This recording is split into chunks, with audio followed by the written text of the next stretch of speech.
우리가 사모하는 하나님 나라를 잔치집으로 기록된 것이 많이 있습니다. 이사야 25장 6절에 보니까 만군의 여호와께서 이 산에서 만민을 위하여 잔치를 베푸신다고 했고, 또 마태복음 22장 1절에서 14절에 보니까 천국은 마치 자기 아들을 위하여 혼인잔치를 베푼 어떤 임금과 같으니라고 했고, 오늘 본문에서 보면 큰 잔치를 배설하고 사람을 초대하는 말씀으로 기록하고 있습니다. 그러기에 하나님의 나라는 큰 잔치집과 같고, 우리 믿는 사람들은 이 잔치에 초대받은 사람들이라고 볼 수 있습니다. 잔치집은 기쁘고 즐거운 집으로, 하나님 나라는 항상 기쁘고 즐거운 곳입니다. 아멘. 이런 혼인잔치는 하나님께서 예수님을 위해서 배설하시고, 예수님은 그 종을 보내어 사람을 초대하십니다. 그러면 예수님은 어떤 사람을 초대하시는가? 이 말씀에 은혜를 받고자 합니다. 첫 번째, 길을 찾지 못하고 방황하는 사람들을 예수님 부르십니다. 마태복음 9장 36절에 보니까 무리를 보시고 불쌍히 여기시니 이는 저희가 목자 없는 양과 같이 고생하여 유리함이라 말씀했고, 그리고 시편 23편 3장 1절에 보니까 여호와는 나의 목자시니 내가 부족함이 없으리라고 했습니다. 아멘. 과연 우리 인생은 이 목자 되시는 하나님을 떠나서 내가 어디서 왔고 왜 살고 어디로 가는지조차 알지 못하고 유리 방황하면서 고생하고 있습니다.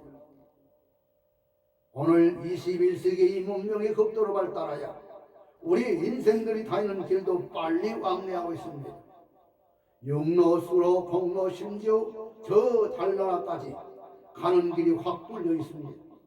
그러나 인생이 우리 목자가 되시는 하나님께로 가는 길은 아직도 찾지 못한 채 요리 방황하고 있는 것 사실입니다.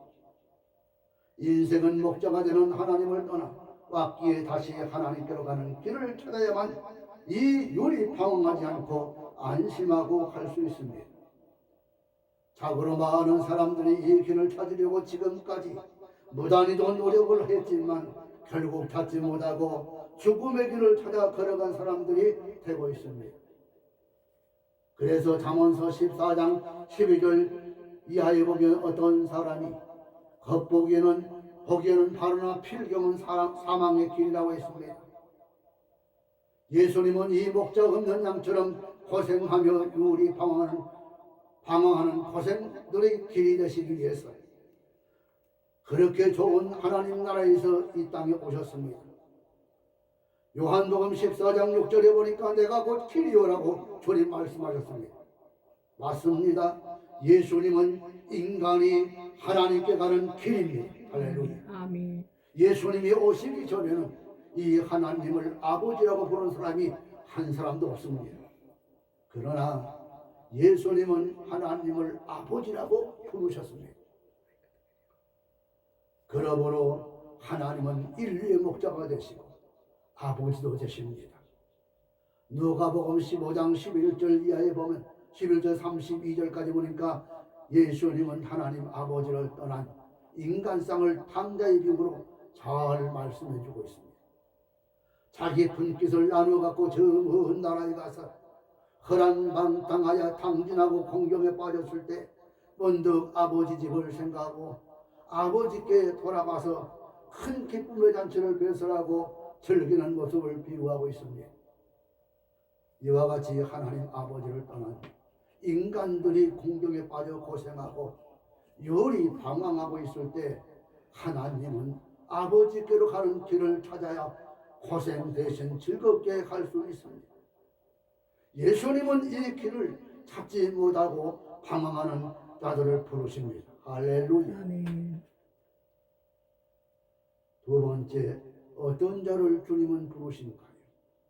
무거운 짐진 자를 예수님 부르십니다. 마태복음 11장 28절에 보니까 수고하고 무거운 짐진 자들아 다 내게 오라 내가 너희를 쉬게 하리라 라고 했습니다. 인생이 나면서부터 죽을 때까지 수고해도 끝이 없고 한이 없는 이 무거운 짐, 인생이란 무거운 짐을 지고 높은 산을 한 걸음 한 걸음 올라가다가 마지막에는 기진맥진하여 쓰러지는 것이라고 볼 수 있습니다. 그래서 우리 인생이 이 세상을 아무렇게나 무의미하게 살다 가려면 몰라도 가볍게 뜻있게 보람있게 사람답게 살아가려면 무거운 짐이 아닐 수 없습니다. 저 불교의 교주 석가모니는 아이가 처음 나면서 응애하고 우는 것은 이 세상을 어떻게 사느냐 하고 고통스러운 우는 눈물이라고 했습니다. 인생은 원래 고생하며 살도록 창조함을 받지는 않았습니다. 창세기 1장 26절 2장 7절에 보니까 인생이 고생하면서 살도록 되어 있는 게 아니라 하나님의 형상대로 창조되었고 하나님의 생기로 살게 되었고 아멘. 하나님의 동산에서 하나님과 함께 아름답게 살도록 되어 있습니다. 아멘. 창세기 3장 1절 17절 24절에 보면 거룩한 말씀을 보면 마귀의 유혹을 받아 하나님이 먹지 말라는 이 선악과를 따먹고 그것이 죄가 되어 그때부터 죄의 종이 되어 살게 된 것입니다. 그러므로 이 죄 가운데 사는 사람들이 편할 리가 있겠습니까? 편하지 않습니다. 육신적으로는 이마에서 땀이 흐르도록 수고하여 먹게 되었고 정신적으로는 죄의 종이 되어 항상 괴로운 심정으로 살게 되었으니 그 중에서 마귀는 제 마음대로 우리 인생을 괴롭히고 조롱하고 있습니다. 여러분, 그러므로 인생은 세상에서 죽을 때까지 죄의 종이 되어 이 무거운 짐을 지고 살다가 그 죄짐을 벗지 못하고 죽으면 저 마귀의 나라 지옥으로 가게 되는 것입니다. 그러나 하나님은 자기의 형상대로 지음받은 인생에 죄 중에 사는 것을 불쌍히 여기시고 구원의 길을 열어주셨으니 그것이 어떤 길입니까?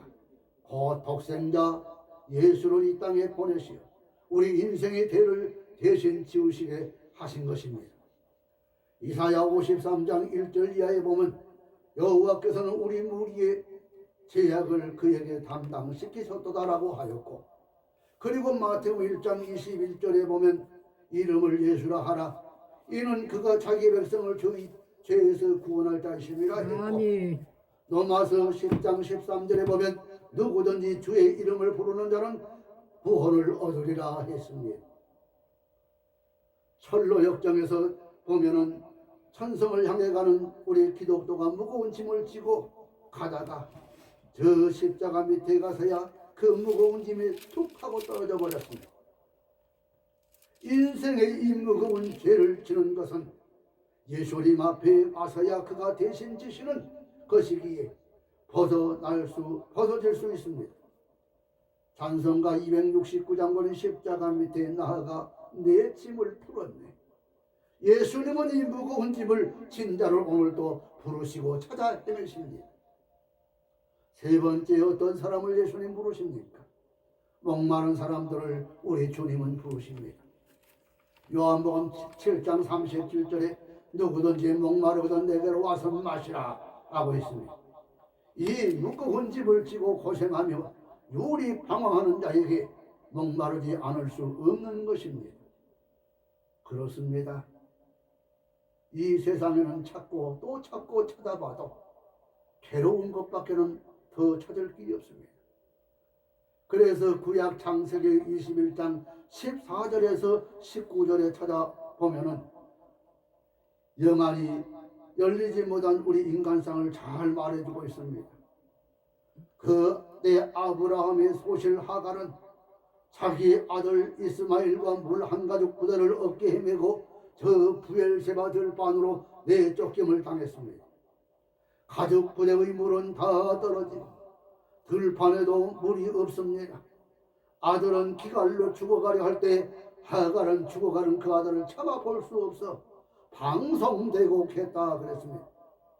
그러나 하나님이 하갈의 영안을 뜨게 하셔서 샘물을 보고 가죽 부대에 물을 채우다가 아이에게 마시게 하여 살렸습니다. 요한복음 4장 14절에 보니까 내가 주는 물을 먹는 자는 영원히 목마르지 아니하리니 나의 주는 물은 그 속에서 영생하도록 솟아나는 샘물이 되리라 라고 했습니다. 예수님은 생수이지만 영원히 열려야 마실 수 있음을 믿으시기 바랍니다. 생수가 옆에 있어도 마시고 싶어도 못 마셔. 조건이 있어요.